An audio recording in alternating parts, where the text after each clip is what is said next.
To Ephesians chapter 6. We're going to be in Ephesians chapter 6 and verses 1 through 4 today.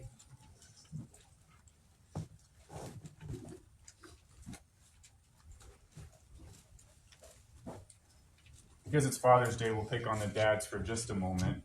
And it's considered typically true that among the genders, men are of the sloppier of the two genders. Now, I know there's probably exceptions to that, and that maybe even in this room, there are some of you men who are very fastidious and tidy and keeping things clean. But generally speaking, if you have the difference between men and women and you look at how they keep things, men are usually sloppier than women are. And the ironic thing about it is, that's true except for whatever it is that he really, really cares about. Do y'all know what I mean? That there's usually that one thing, could be like a car, like an old car or a sports car or something, that everything else, his appearance, his dishes, everything else could be messy, but that one car is just in like the pristine condition, and it's not just like running well, but it's waxed and polished, and if he hears a little tick in the engine, he's in there trying to figure out how to fix it. Or it could be a boat or a pair of golf clubs. Or I had a friend when I was in school, and one night I was traveling somewhere, and I stayed with him because it was kind of on the way. And we sat down and we were talking, and then he turned on the TV and he pulled out his pair of shoes. And I knew he was pretty particular about his shoes. They always looked like they were in really good condition, but he pulls out, this little bottle and his brush, and he's just like scrubbing on these shoes. And I kind of laugh and ask him, how often do you do that? And he said, well, not every night. And I mean, he did it all the time, pretty much. That he took care of those shoes really, really well. And men kind of have this instinct to really care for something that they see has great value. And that very much is the idea of Ephesians chapter 6 and verses 1 through 4, going really in both directions, children toward their fathers and fathers toward their children. When he says in Ephesians chapter 6 and verse 1, he says, children, obey your parents in the Lord, for this is right.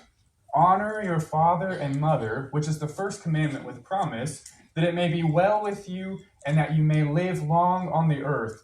And you, fathers, do not provoke your children to wrath, but bring them up in the training and the admonition of the Lord. And so, because he starts with the children in the first 3 verses, that's where we're going to start too. But that's really his big idea there, is that children, they should really value their fathers, or really their parents. He mentions both fathers and mothers there, to really value them. And there's 2 ways that he gives us that children should really value their parents. And the first way is to get really good at listening to them.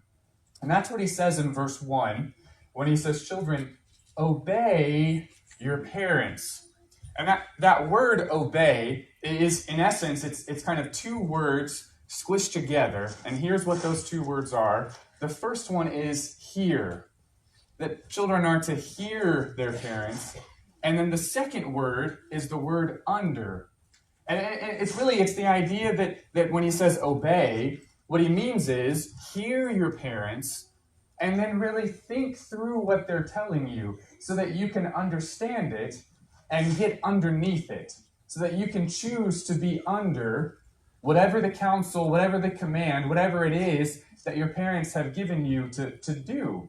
And I think that's important because it tells us something a little bit about what kind of instruction the parents are to give their children. And that is, it's not just a because I said so kind of instruction. It's more than just because that's what I told you to do. Now, in some ways, that's really important when kids are little, that you don't want your kids to run in the road. And so you teach them when you yell stop, they stop, whether they understand why or not. When they're little and they can't yet reason through these things, that's an understandable thing, that because I said so is an okay reason to give your kids. But as they age, you notice it really should change as kids get older.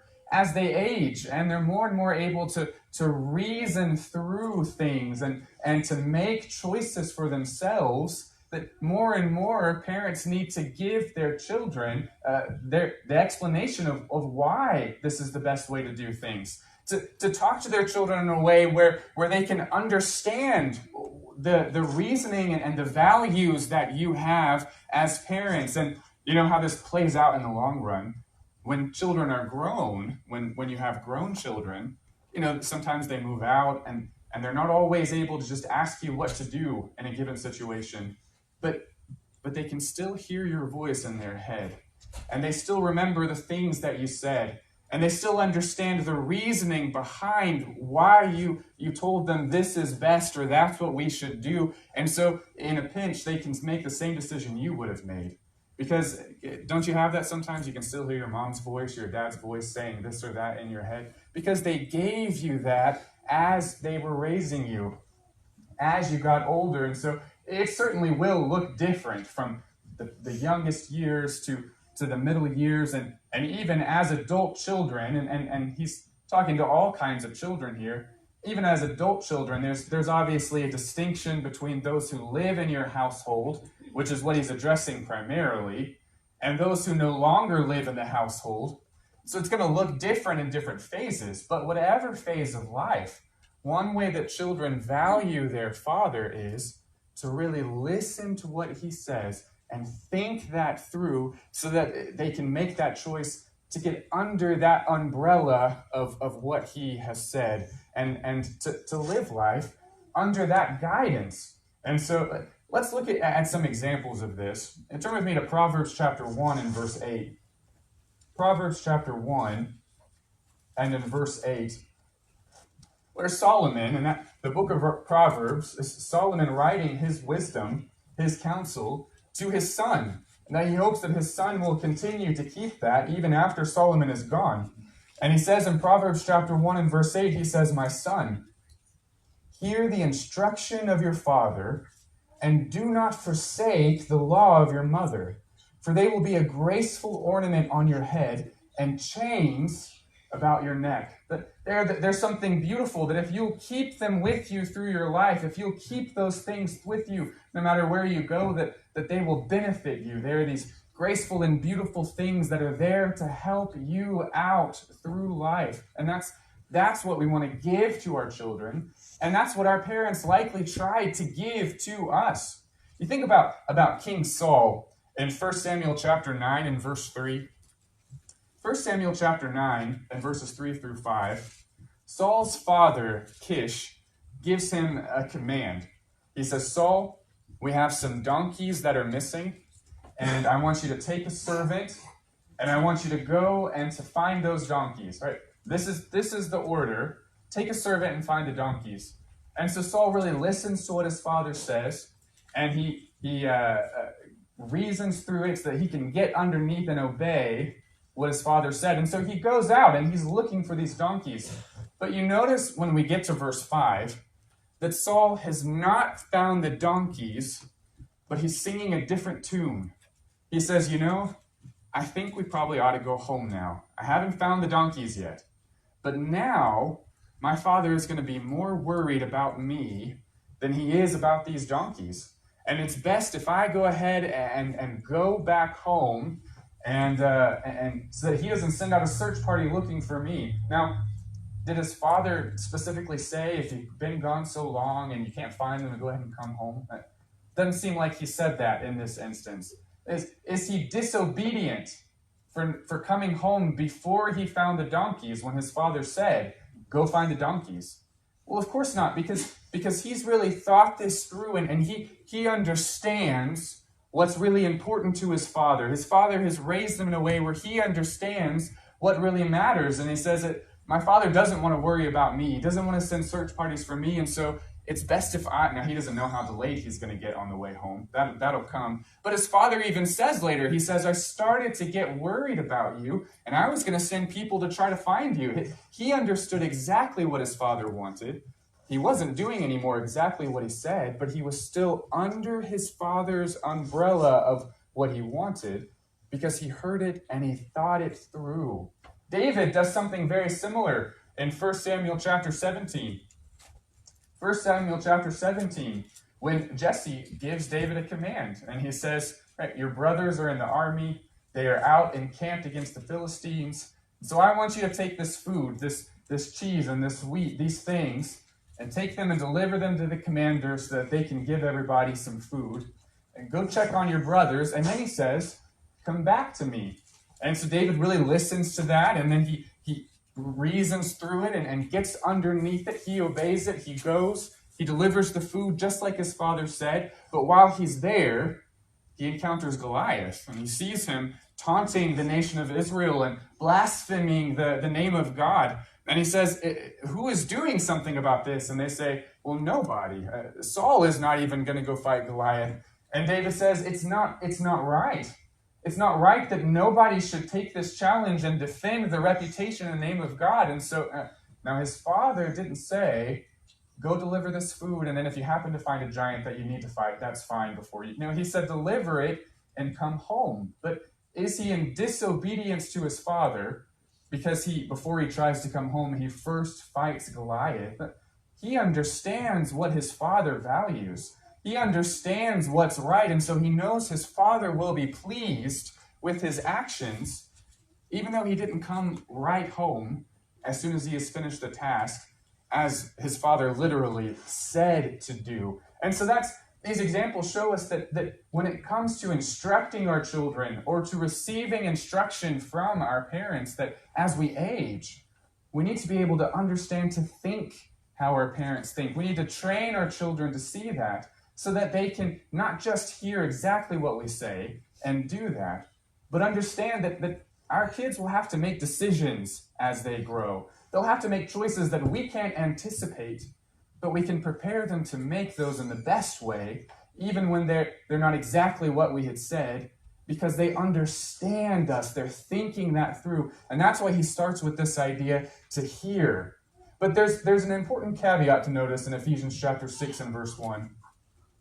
Ephesians chapter 6 and verse 1, when he says, children, obey your parents in the Lord. Obey your parents in the Lord. And that's a really important distinction to make, because we understand what he's saying there is if your parents, and you're old enough to have this understanding, of course, and your parents are asking you to do something that is not in the Lord, that you have a choice to make. Do you care more about what your dad thinks about you than what God thinks about you? You have a choice to make, and that you always choose to be in the Lord if there is a conflict there. There's an example of this in Numbers chapter 16. Numbers chapter 16, where a man named Korah leads a rebellion with a couple of other individuals. It's Korah and Dathan and Abiram. And in Numbers chapter 16 and verse 27, Numbers chapter 16 and verse 27, these three men, Korah, Dathan, and Abiram, they decide that they don't want Moses and Aaron to be the leaders anymore, that they want those positions, that they want to be closer to God than they currently are. And so they lead this rebellion. And so in Numbers chapter 16 and verse 27, it says, so the people got away from around the tents of Korah, Dathan, and Abiram. That is, Moses told everyone, back away from their tents because, well, the earth was fixing to swallow them up, is what was fixing to happen. So he says, everyone get away from their tents unless you'd rather stand with them than with God. And it says that Dathan and Abiram came out and stood at the door of their tents with their wives and their sons and their little children. Now, I think there's two things that are important to note here. The first one is there is a distinction in the Bible between the little children, the ones who don't quite yet have that understanding or that reasoning, right? They're just doing what their dad says because they don't know what else to do. And then what he calls the sons. And that is those perhaps teenage or older children, and likely even some of his adult sons who maybe don't live with him, but have chosen to side with him, have chosen to stand with him in this rebellion. And so there's a distinction that's made there. And then also notice that it says Dathan and Abiram have their sons and their little children, but it doesn't say that about Korah. Why doesn't it say that about Korah? Well, if you turn to Numbers chapter 26 and verse 11, Numbers chapter 26 and verse 11, there's a little note there. It says, "Nevertheless, the children of Korah did not die." Now, why is it that the sons of the other two men did die that day, but Korah's did not? Most likely, it's because they heard the command of their father, and they thought it through, and they thought, this is contrary to what God would want. And so when Moses said, everyone get away from their tents, they got away from the tents too. They disobeyed their father in order to obey God because his command was not in the Lord. And they lived. They were rewarded for that. They had life on this earth longer because they knew that it's more important to obey God than to step out of those bounds just because their father had said so. And that's why it says in Ephesians chapter 6 and verse 1, it says, "Obey your parents in the Lord, for this is right." Now, sometimes when our parents tell us to do things, it's not what we want to do. When your dad tells you what to change clothes, you can't wear that. This is what you wanted to wear today, and you don't want to. Or when your parents tell you that you can't go to this thing or that you have to go to this other thing, that's not what we want to do. But our job is to think, listen, and think those things through and get underneath those, even when we don't want to, because that's what God has commanded children. Listen and get under what your parents say in the Lord. Now, if it's outside the Lord, that's a different matter, but more often than not, that's not the case for us here. It's just that we don't want to do what they're saying. To get under that, because this, in God's eyes, is right. This is right. And that's what he says in verse 1. Now, the second way that we can value our parents is by honoring them. Or literally, the idea of honor is to esteem them with great value, to really appreciate them, to be grateful for them, to treat them as something special, as something of honor. That's part of why we have Mother's Days and Father's Days, is why we have donuts for dads and things like that, is to help them feel that honor and that relationship there. And this really is not just for those who live in the home in verse 2, but this is for all children, no matter what age they are. It says, honor your father and mother, which is the first commandment with the promise. And so this has to do with how we respect them, how we speak to them, how we treat them. And even as our parents age, this has to do with how we take care of them. Paul talks about this in 1 Timothy chapter 5. 1 Timothy chapter 5, starting in verse 3. Now, verse 3 is a commandment for the church in particular. When he says in 1 Timothy chapter 5 and verse 3, he says, honor, and that's the same word, honor your parents. The church is to honor widows who are really widows. But in verse 4, he addresses the family. And he says that if any widow has children or grandchildren, let them first learn to show piety at home and to repay their parents. For this is good and acceptable before God.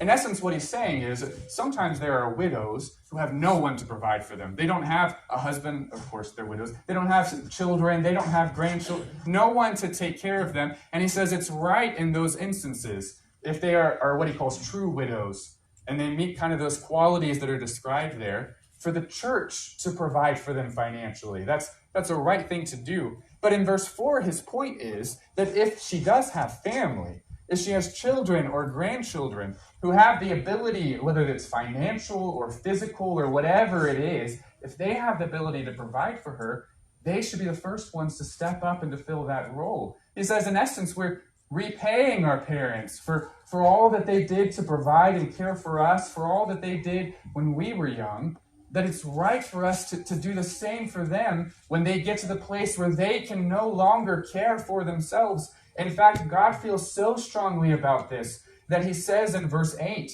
1 Timothy 5 and verse 8, he says, if anyone does not provide for his own, especially those of his own household, right? If a person has the means and says, I'm not going to take care of my mother or my mother-in-law, my father, whoever, especially, he says, if they're living with you, then he says he has denied the faith and is worse than an unbeliever. You caught that? To refuse to take care of our parents as they age, when we have the ability to, is the same thing in God's eyes as saying, I no longer believe in Jesus the Christ. I don't believe there is a God. I don't care if I worship with the church or make it to heaven. It says it's the same thing or worse even than an unbeliever. This is how important it is to God that we honor our parents in the way that we treat them, in the way that we speak to them, that even when we're no longer in their house and no longer strictly under their authority in the same kind of way when we live with them, that we still want to honor who they are. We still want to, it's easy sometimes to just not pick up phone calls from your mother. Do you know, some people, I love my mother, she's wonderful, but some people do feel that way, but we want to honor them. We want to be able to value them in how we treat them and in how we provide for them as we age. And so if we still live with them, or if we don't, there are ways that we can honor and value our parents. And so this is his instruction. And he continues in Ephesians chapter 6 and verse 3, he says, right, it's the first commandment with promise, that it may be well with you and you may live long on the earth. Now, that's not a guarantee that you'll have a long life because you've honored your parents, but it's the idea that children and parents who honor each other have a greater opportunity to pass on that faith to the next generation and the one after that and the one after that. And that's why in verse 4, addressing the fathers, he says, and you fathers, do not provoke your children to wrath. And he starts with the do not because I think it is so important. He talks about not provoking them to wrath.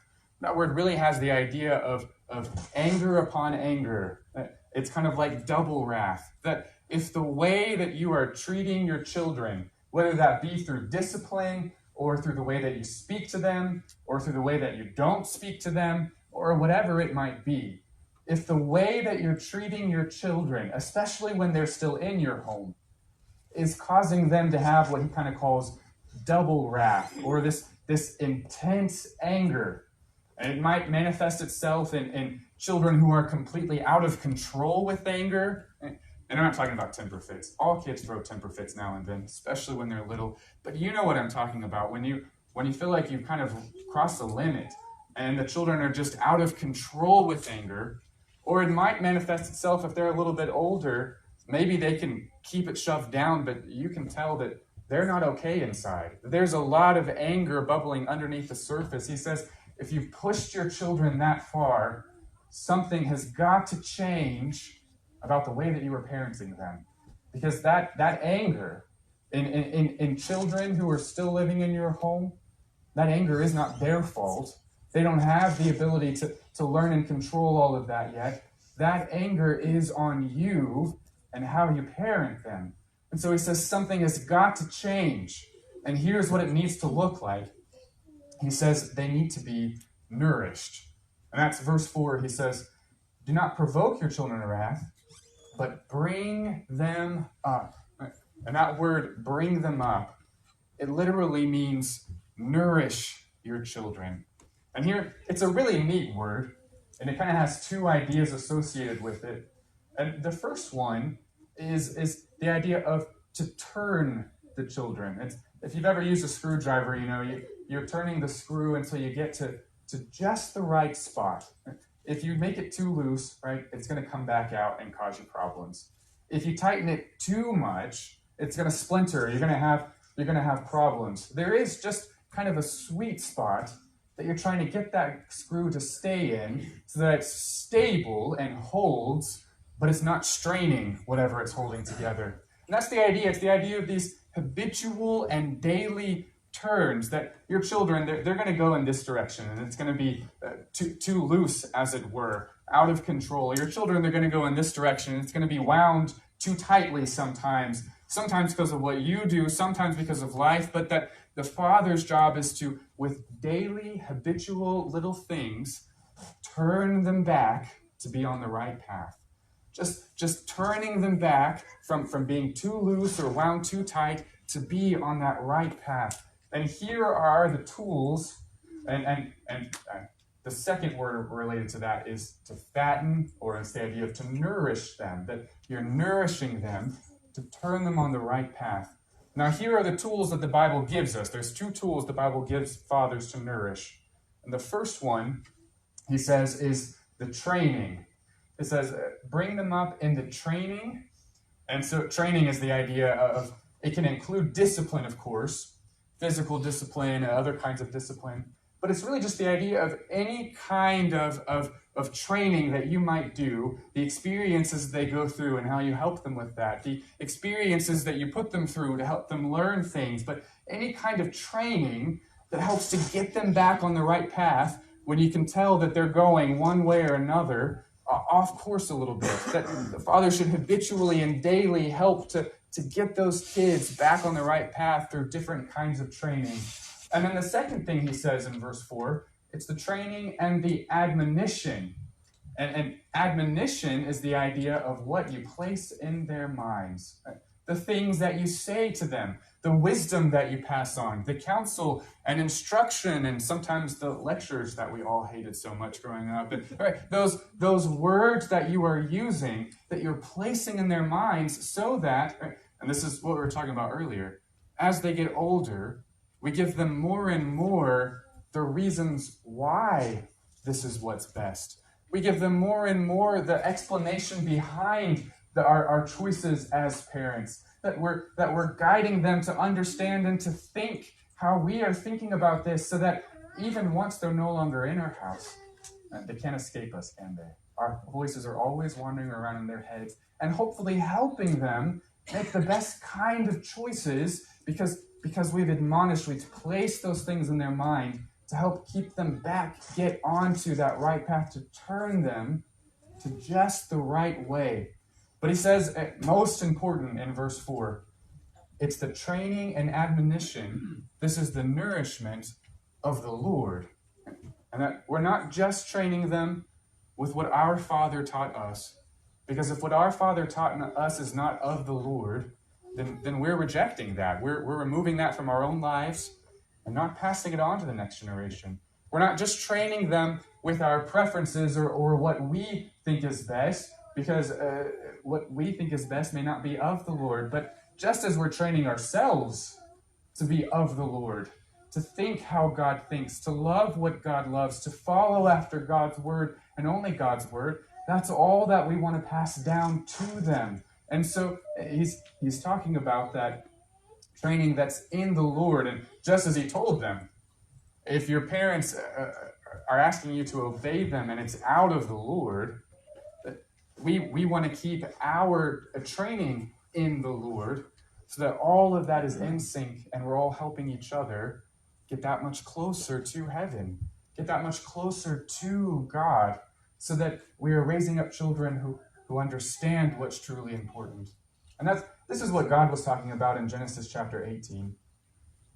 Genesis chapter 18 and in verse 19. When God is talking about Abraham, remember Abraham, his name means father of many nations. There's a reason why God chose Abraham to be the father of many nations. And he talks about that in Genesis chapter 18 and in verse 19 when he says, I have known him in order that he may command his children and his household after him, that they keep the way of the Lord, to do righteousness and justice, that the Lord may bring to Abraham what he has spoken to him. And he chose Abraham because he knew Abraham would command his children and the generations. He would teach them in such a way that they could really listen and understand where he was coming from and choose to get underneath that. And the generations that follow, Isaac really seems to try to follow after what Abraham gave him. Jacob struggles a lot, but he eventually comes around to following what Abraham had passed down. You get to the generation of the 12 sons and you think about Joseph, and all of his life, Joseph desperately tries to do what Abraham had passed down. He tries to understand and get underneath that umbrella of Abraham's instructions, because Abraham passed it down to them that way. But you notice what God said here in verse 19. He says, that he command his children and his household after him, that they keep the way of the Lord. This was always less about what Abraham thought was best. He had to reject a lot of things that his parents had taught him. Joshua tells us that in his great speech at the end of the book of Joshua, to just teach them the way of the Lord, to do righteousness and to do justice, that the Lord may bring to Abraham what he was spoken to him. He understood if they wanted that great blessing that God promised, Abraham had to train them up in this way so that there would be people in the generations that followed that still thought this way. And the Israelites, they were often out of line with God's word. They often rejected what God had to say. But you read about each of those generations and you find there were always at least a few people who still cared. There was always a remnant. I don't think you can find a generation in the Old Testament of Abraham's descendants where there's not at least a couple of people. You think of all the people who could have entered the promised land, but there was still Joshua and Caleb. There was still Moses and Aaron. Even if everyone else said no, those people remembered what Abraham had taught and carried that forward. You get to the book of Jeremiah, and it's just Jeremiah and maybe 2 or 3 other people listed who care what God has to say. But at least there were still those people. And isn't it something to think that the way that you parent your children today, no matter how old they are, the way that you parent them could still impact the generations to come, so that your grandkids, great-grandkids, great-grandkids, great-great, and whatever, on and on and on. Maybe not all of them. It would be great if all of them, but at least some of them still might care about the things that you taught your children and that they passed down, that some of them might still care about because you valued your children enough to take that time to make those daily little turns and changes, to nourish them in the training and the admonition of the Lord. If you are a father, this is one of your greatest purposes in life, and it will impact your family for generations to come, if this world still has generations in it. And that's what Paul is encouraging us to do. Fathers, nourish and value your children, no matter what age they are. It's never too late. Children, honor your father. Listen to him. Submit in a way that's appropriate for your age and your place in life, but submit and no matter what age you are, to hear and to value him. Because it could lead for both of you to the greatest possible blessings that God could give a family in this lifetime.